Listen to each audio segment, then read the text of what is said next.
How many X-Men can fit in the X-Jet?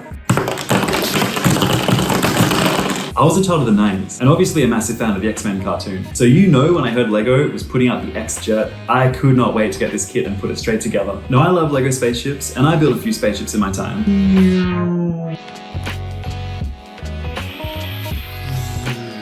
So I don't know if it's nostalgia talking, but I think this is a fantastic build. But as always, we're gonna go through our 3 criteria: build experience, playability, or displayability. And is it worth the cost? Because sometimes it's not. All right, build experience. Everything from here down was pretty straightforward, just clicking bricks, nothing too weird. I do have to point out the canopy mechanism. Forgive me for my lack of technical knowledge. We've got 2 clicky hinges allowing for 90-degree rotation of both canopies. A little hint for how many X-Men you can fit in this ship. And I absolutely love it. It gives a little bit of detail to the top and allows for a really wide range of movement for both canopies. But then of course the back half is where we've got some 90-degree movement. We've got these engines, held on by a few Technic pins. Let me stick that back in.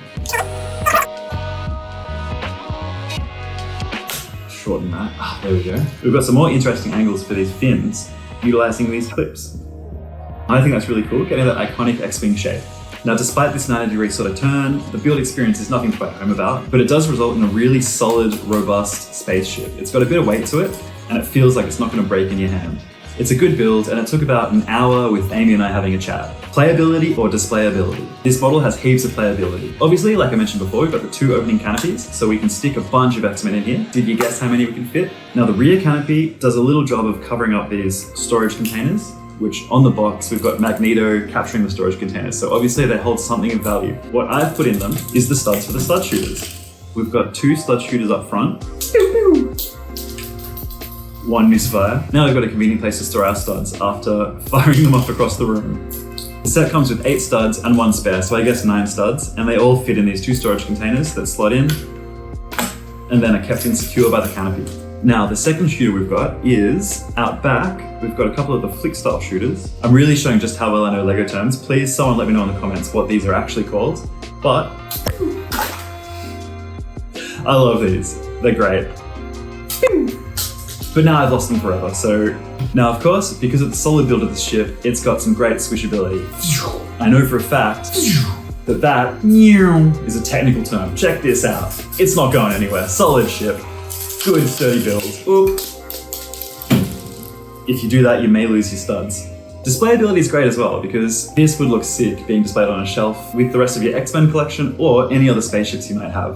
Okay, now cost. This cost me just under 100 Australian dollars, and while the build is solid, and I'm a big fan of the team, and I understand how much licensing can kind of cost, I just wish I saw this a little bit closer to maybe mid-80s to 90 Australian dollars. I know Lego has their reasons, but I would have liked to have seen even Wolverine with his extra hair piece, so we can have an unmasked Wolverine, and maybe some kind of laser effect piece for Cyclops. I'm not sure how they could have done that, but I would have liked to see something. Now let's have a look at the minifigs. In this set, we get a Cyclops. Of course we get Wolverine.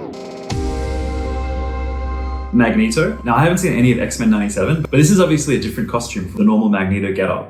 I think it looks pretty cool. Bold of him to go bare arms. And of course, we get Rogue. Now to answer the question, how many X-Men can you fit in this X-Jet? We can put 1 pilot, 1 co-pilot, shut the roof, and in the back, we'll put Wolverine. He won't fit with his claws on, or I'm sure we could squeeze him in somehow. One thing I've noticed is if he's leaning too far back, his helmet gets in the way of closing the canopy, so you have to make sure he's leaning forward. And we got 1 more seat, so I'm bringing in, that's right, Beast from the Collector Fig range. Let's pop him in the Navigator seat. And there we have it. 4 X-Men can fit in the X-Jet. Now speaking of the Collector Fig range, let's have a look and compare Wolverine from the X-Jet with Wolverine from the Collector Figs. Now I was lucky enough to pull Wolverine from a blind box in my first 4 boxes, so I was stoked, and I love this figure. We've got arm printing, we've got the dual molded legs with the printing on the side, and look, I've lost it. It's somewhere in my box of Lego, but he comes with extra hair, so we can have unmasked Wolverine. We've got the dual printed faces. This one's a bit of an angry, and this one's kind of grumpy.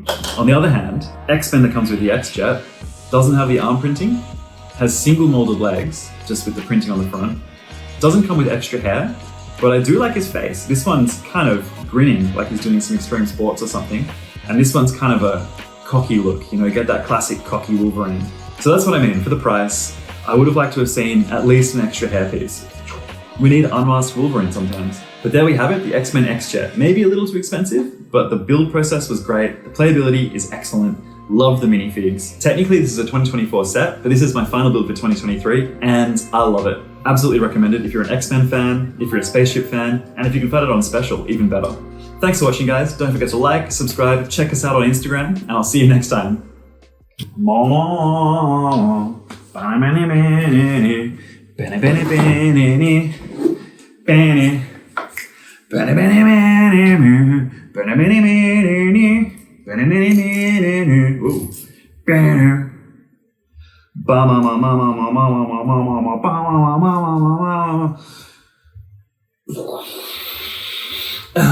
All right.